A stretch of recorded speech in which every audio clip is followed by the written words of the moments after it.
Marines? Morning, sir! Marines? Morning, sir! It's a privilege to be here. I want you to know that I had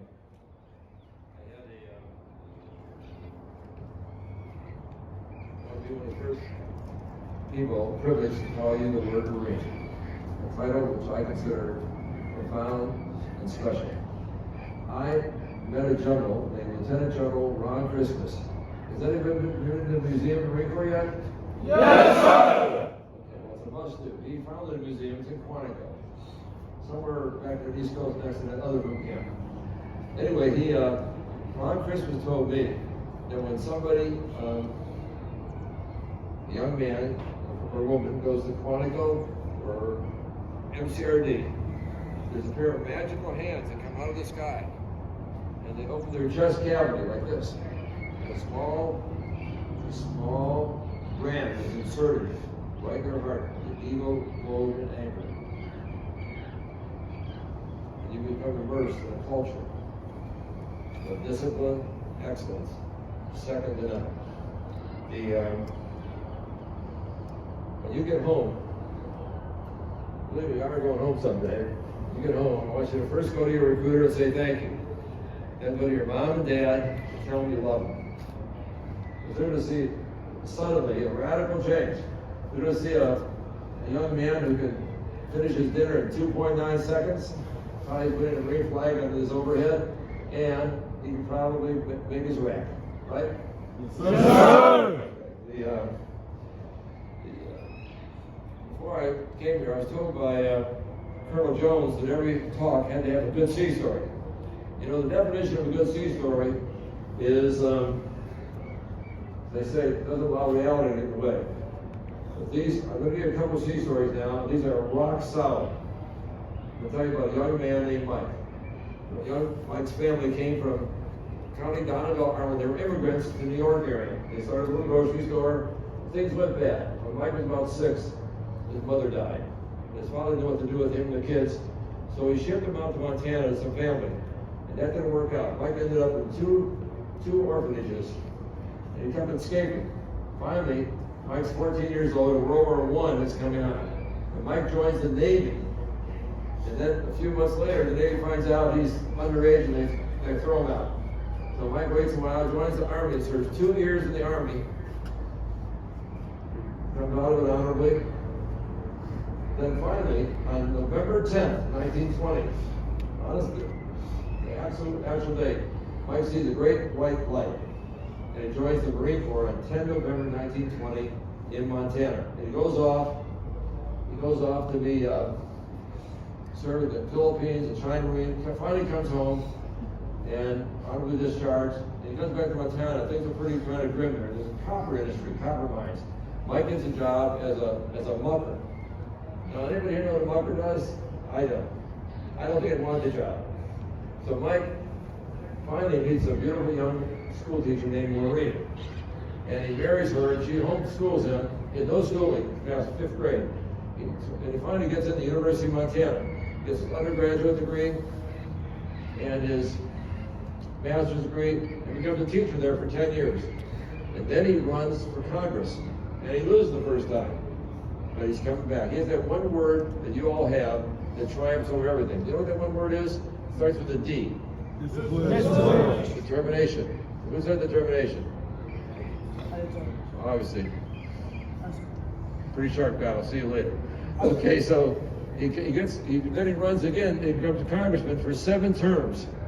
And why he's a congressman, he gets together with a senator named Dempsey, who, by the way, at the age of 50, went through boot camp. At the age of 50 for the war. So they get together, and they create the Dempsey-Mansfield Act to stop the Henry Truman and other people from closing down the Marine Corps.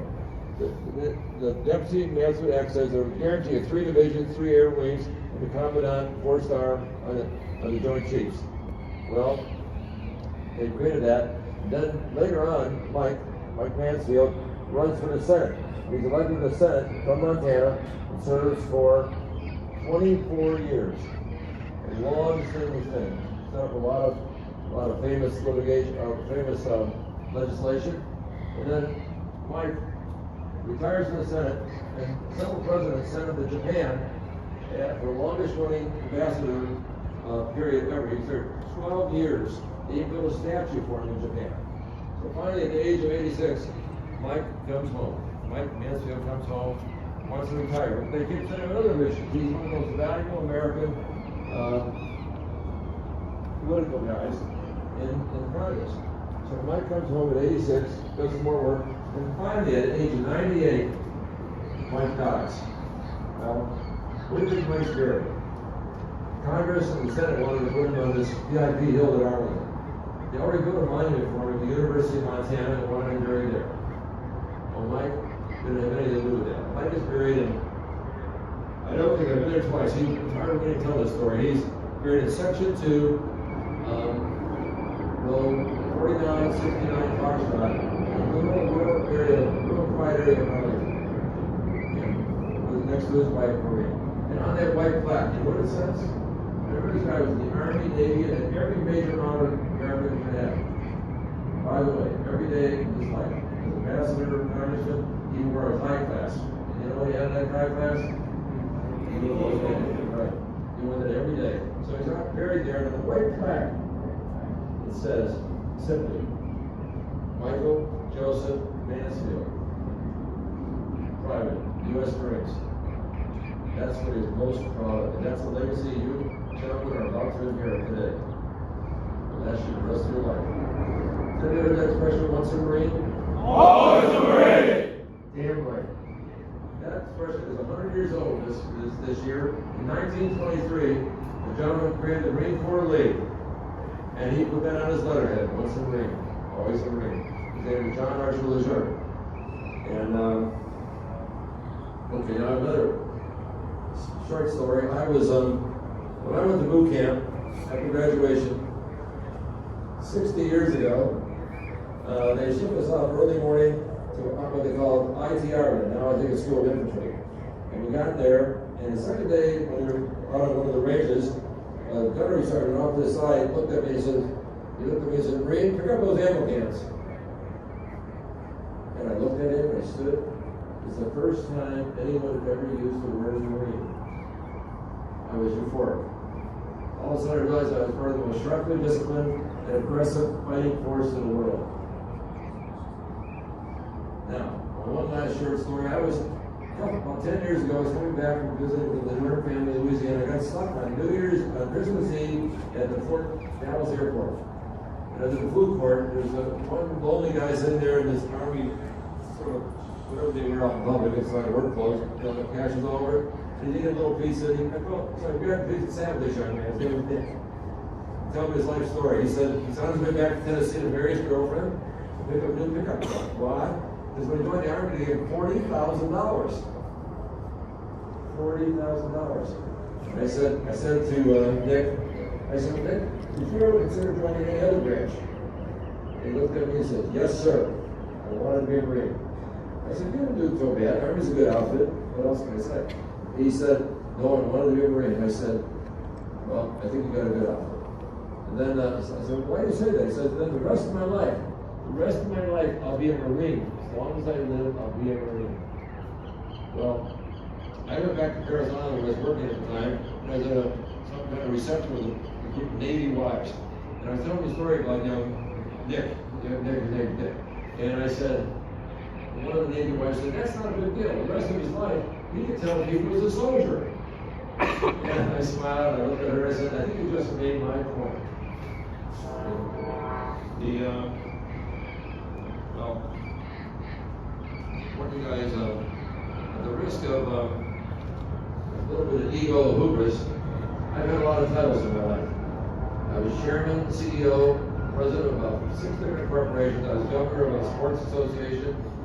I got a lot of titles. And I want you to know the title of this day, and as I get older, wiser, the title I most treasure is Marine! Great, you must be. Anyway, I also spent some time as a journalist. I went on 3 occasions to Afghanistan, Iraq, Djibouti, wrote about 200 stories about our Marines in action. I can tell you, I think our Marines today are the best ever. When I see them in action, I wonder if I ever wore the same fabric, the same clothes, you know? The Marines are doing a really good job. Wherever I was writing the stories, I was really proud of them. I served there with a couple of really outstanding Marines, General Jerry Mcrd and Sergeant Major, the most intimidating rank in the Corps, Sergeant Major Royce Coffey. Sergeant Major Coffey was the one that started the martial arts program. He gave me the opportunity to be one of his students. I'm not sure I want to go back. But anyway, I also served for a short time in the Corps with a guy named Sergeant Watson and Corporal Redmond. And I don't remember most of my high school and college teachers, but I remember Senior DI, Staff Sergeant Christensen, Sergeant Riley, Corporal Maddox, and Corporal Bobo. My DIs from platoon 282, 60 years ago. Let me tell you about all those Marines when I was overseas, and the Marines I'm looking at right now. All the faces seem younger to me. Gentlemen, beneath those faces, the ones here and the ones I was with in combat, these faces runs the same blood that was shed at Iwo Jima, Taro, Guadalcanal, Fallujah, and Tripoli. Yes, sure, it's the same outfit. That's right, it's the same outfit. The United States Marine Corps. Semper Fidelis, Marines.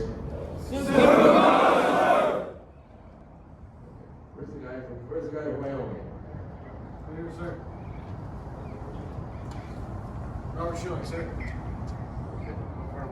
I was born in Gillette and lived in Casper for about 10 years. Who's the guy that spotted me on that one? Did I talk to you? Yes, sir. What was that? The old man. What's her name? Woman, Matthew Robinson. Okay. I think that's about it, gentlemen. Oh, I forgot to tell you, whenever I do a talk with the Marines, especially a birthday ball talk, I have a tradition. I sing my favorite song. All 3 verses. Are you guys ready? Yes, sir! On me.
See you guys doing really well in the Marine Corps, wherever I go.